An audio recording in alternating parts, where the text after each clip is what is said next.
23 November 2025ला जी आपली महा-TET झाली तिचा अंतरिम निकाल जाहीर करण्यात आलेला आहे. तर पहा, महाराष्ट्र शिक्षक पात्रता परीक्षा म्हणजे महा-TET 2025 पेपर 1 व 2 ची अंतिम उत्तरसूची महाराष्ट्र राज्य परीक्षा परिषद पुणे यांनी mahatet.in या अधिकृत संकेतस्थळावर 12 डिसेंबर 2026 रोजी काय केली होती, प्रसिद्ध केली होती.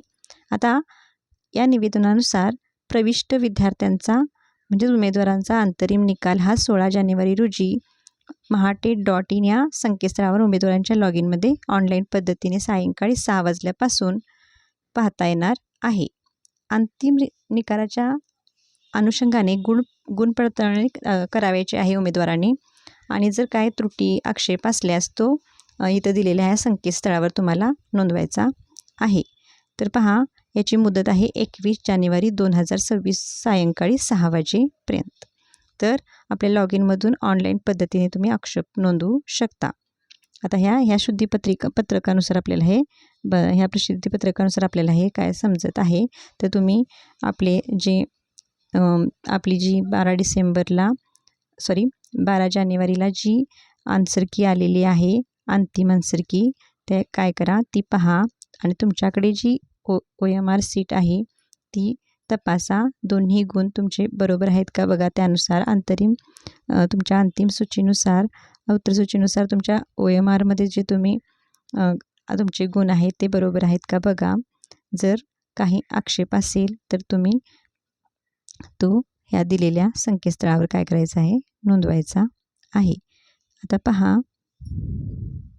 हे जे सेकंड जे शुद्धीपत्रक आहे ते पहा तुम्ही.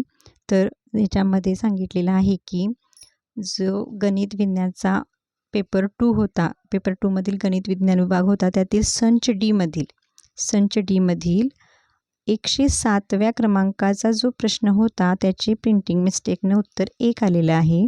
तर ते उत्तर 2 असे घ्यायचे आहे.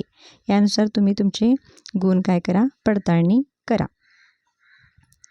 त्यानंतर हे दोन्ही तुम्ही हे निवेदनपत्र पहा आणि शुद्धीपत्रकसुद्धा पहा आणि यानुसार तुम्ही आपला निकाल लागलेला आहे, रिझल्ट लागलेला आहे तो पहा आणि आक्षेप असेल तर आक्षेप नोंदवा या मत्र्याखाली तिथं तुम्ही त्या संकेतस्थळावर जाऊन या ठिकाणी तुमचा काय असेल तो आक्षेप तिथं तुम्ही नोंदवू शकता. त्याचबरोबर जर आपण TETचा पासिंग क्रायटेरिया बघितला तर ॲज इट इज आहे.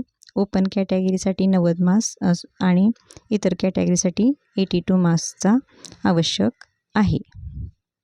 आता निकाल पाहायचा कसा, तर निकाल पाहण्यासाठी आपलं लॉग इन करायचं आहे. महा-TETच्या ऑफिशियल वेबसाईटला लॉग इन करायचं आहे. तिथे लॉग इन ID टाकायचा आहे, पासवर्ड कॅप्चा टाकायचा आहे आणि आपला निकाल पाहायचा आहे.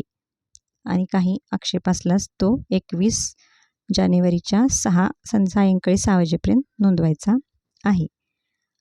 आता आशा आहे की आपल्या सर्वांचा रिझल्ट पास असावा आणि जर बॅड लक झालंच असेल तर आपण आता येणारी CTET देऊ शकता किंवा मेमध्ये होणारी महा-TETसुद्धा पुन्हा देऊ शकता.